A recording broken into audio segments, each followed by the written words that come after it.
Welcome to BRK news. Zomato, స్విగ్గీల గురించి ప్రజలకు ప్రత్యేకంగా చెప్పక్కర్లేదు.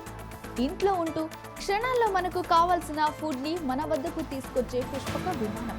అందులో ఎటువంటి సందేహం అక్కర్లేదు. వర్షం పడుతున్నప్పుడు వేడివేడి బిర్యానీ తినాలనుకుంటున్నారా? అయితే జొమాటోలో ఆర్డర్ పెట్టి వేడివేడి బజ్జీలు తినాలనిపిస్తుందా? అయితే స్విగ్గీని ఓపెన్ చేసి ఆర్డర్ పెట్టుకొని పని పూర్తి చేసుకుంటారు. కానీ ఇప్పుడు అలా కాదు. ఇప్పుడు కానీ జొమాటో, స్విగ్గీ ఆన్లైన్లో ఆర్డర్ పెట్టుకోవాలనుకుంటున్నారా? అయితే ఇకపై మీ బిల్లు తడిసి మోపిడి కానుంది.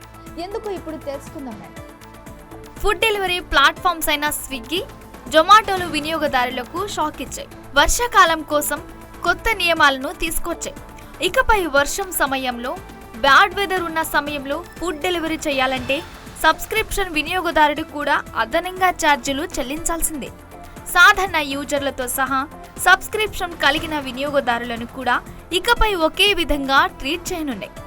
ఎందుకంటే వర్షం పడినప్పుడు అదనపు ఛార్జీలు వసూలు చేసేందుకు స్విగ్గీ, జొమాటోలు నిర్ణయించాయి. ప్రస్తుతం వర్షాకాలం కావడంతో దాని గోల్డ్ సబ్స్క్రిప్షన్ ప్రయోజనాల్లో కొత్త మార్పుల్ని తీసుకొచ్చింది.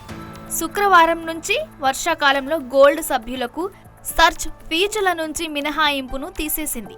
అంటే వర్షం పడుతున్నప్పుడు ఫుడ్ డెలివరీకి వినియోగదారులు అదనపు రుసుము చెల్లించాల్సి ఉంటుంది. యాప్లో నోటిఫికేషన్ ద్వారా కంపెనీ ఈ మార్పు గురించి వినియోగదారులకు తెలియజేసింది. మే 16 నుండి వర్షాల సమయంలో సర్చ్ ఫీజు మినహాయింపు మీ గోల్డ్ ప్రయోజనాలలో భాగం కాదు అని మెసేజ్ ద్వారా వెల్లడించింది. అంటే ఇప్పటి వరకు ఇస్తున్న మినహాయింపులను తొలగిస్తూ కీలక నిర్ణయం తీసుకుంది. ఇప్పుడు కొత్త నియామకంతో బ్యాడ్ వెదర్ పరిస్థితుల్లో సాధారణ వినియోగదారులతో పాటు గోల్డ్ సభ్యులను కూడా ఒకే విధంగా చూస్తామని చెప్పింది. జొమాటో గోల్డ్ ఇప్పటికీ కొన్ని కీలక ప్రయోజనాలను అందిస్తుంది. వాటిలో సమీపంలోని భాగస్వామి రెస్టారెంట్ల నుండి 7 కిలోమీటర్ల లోపల ఉచిత డెలివరీ, డైనింగ్ అవుట్ చేయడంపై 30% వరకు తగ్గింపులున్నాయి. ఇక ఈ సర్చ్ ఫీజుకి సంబంధించిన ఖచ్చితమైన మొత్తాన్ని జొమాటో తెలియజేయలేదు.